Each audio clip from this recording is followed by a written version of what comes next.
Hello everyone.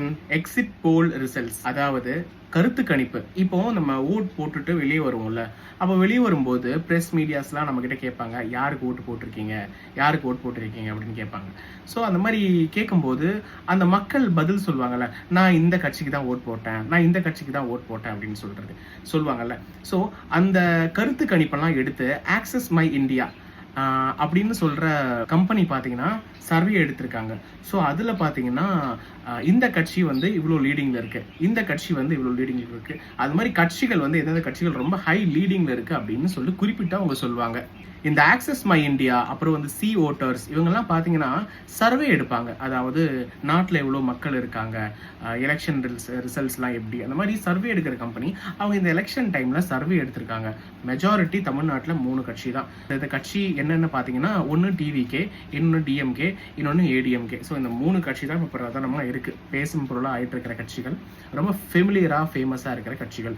So இதில் TVK எவ்வளோ எடுத்திருக்காங்க அப்படின்னு ஆக்சஸ் மை இந்தியா சொல்கிறாங்க. பார்த்தீங்கன்னா டிவிகே வந்து 98 to 120 வரைக்கும் அவங்க வந்து மெஜாரிட்டியில் இருக்காங்க அப்படின்னு சொல்கிறாங்க. டிஎம்கே வந்து பார்த்தீங்கன்னா 92 to 110 110 வரைக்கும் அவங்க மெஜாரிட்டியில் இருக்காங்க அப்படின்னு சொல்கிறாங்க. ஏடிஎம்கே வந்து பார்த்தீங்கன்னா 22 to 32 அவ்வளோ மெஜாரிட்டியில் இருக்காங்க அப்படின்னு சொல்கிறாங்க.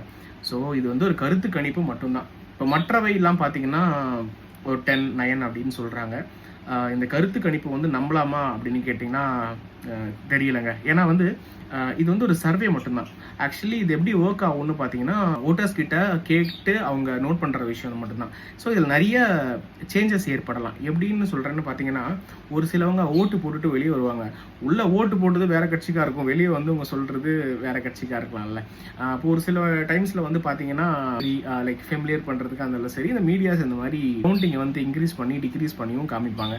ஸோ அது வந்து பார்த்தீங்கன்னா ஒரு கியூரியாசிட்டி ஏற்படுத்துகிற மாதிரி இருக்கும். ஸோ அதனால் வந்து நெக்ஸ்ட் மந்த் மே 4th வரைக்கும் நம்ம வெயிட் பண்ணி தான் ஆகணும், கரெக்டான லீடர் வந்து யார் அப்படின்னு தெரிஞ்சுக்கிறதுக்கு.